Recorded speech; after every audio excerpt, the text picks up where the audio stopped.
Bayangkan hidup di abad ke-14, di mana sebuah wabah misterius menyebar dengan cepat, membunuh hampir separuh populasi Eropa. Wabah ini dikenal sebagai Black Death atau Maut Hitam, dan dampaknya tidak hanya mengubah kehidupan jutaan orang, tetapi juga mengubah sejarah dunia selamanya. Menurut catatan sejarah, wabah ini diperkirakan membunuh 30-60% populasi Eropa, atau sekitar 25 juta orang. World History Encyclopedia.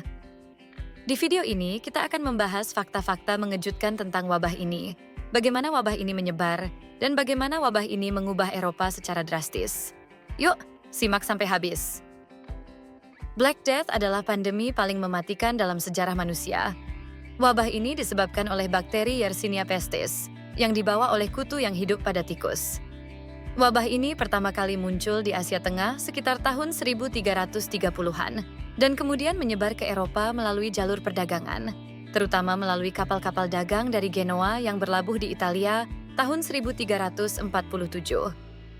Menurut Centers for Disease Control and Prevention, CDC, bakteri ini dapat menyebabkan 3 jenis wabah: bubonic plague, wabah pes, pneumonic plague, wabah paru-paru, dan septicemic plague, wabah septik.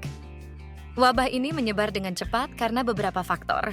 Pertama, kondisi sanitasi yang buruk di kota-kota Eropa pada masa itu.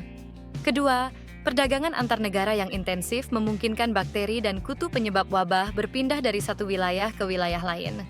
Ketiga, kurangnya pengetahuan medis tentang penyebab dan cara penularan wabah membuat orang tidak tahu bagaimana melindungi diri.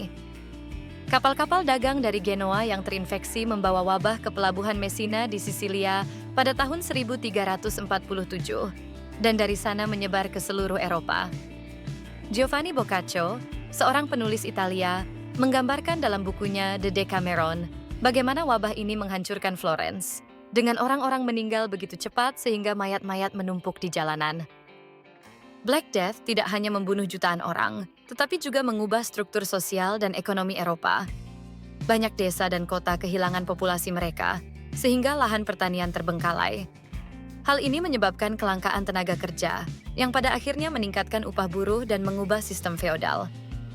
Menurut The Economic History Review, upah buruh di Inggris meningkat hingga 50% setelah wabah karena kelangkaan tenaga kerja. Selain itu, sistem feodal yang sebelumnya mengikat petani pada tanah mulai runtuh karena banyak tuan tanah kehilangan pekerja mereka. Di tengah kepanikan, masyarakat dan pemerintah mencoba berbagai cara untuk mengatasi wabah. Beberapa kota di Italia menerapkan karantina pertama dalam sejarah, di mana kapal-kapal yang datang harus menunggu 40 hari sebelum penumpangnya boleh turun. Kata quarantine sendiri berasal dari bahasa Italia quaranta giorni, yang berarti 40 hari, merujuk pada praktik karantina di Venesia, Journal of the History of Medicine and Allied Sciences.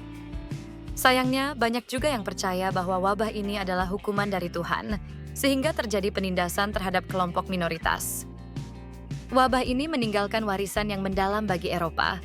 Selain mengubah sistem ekonomi dan sosial, wabah ini juga memicu kemajuan dalam bidang medis dan sains. Orang-orang mulai mempertanyakan keyakinan tradisional dan mencari penjelasan yang lebih rasional tentang penyakit. Menurut The Lancet, wabah ini memicu perkembangan ilmu anatomi dan kebersihan, yang menjadi dasar bagi ilmu medis modern.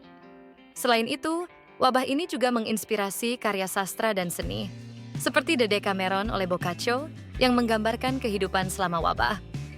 Black Death adalah salah satu tragedi terbesar dalam sejarah manusia, tetapi juga menjadi titik balik yang mengubah Eropa selamanya. Dari wabah ini, kita belajar betapa pentingnya ilmu pengetahuan, kebersihan, dan kerja sama global dalam menghadapi pandemi. Jadi, bagaimana menurutmu? Apakah kita bisa belajar dari sejarah untuk menghadapi pandemi di masa depan?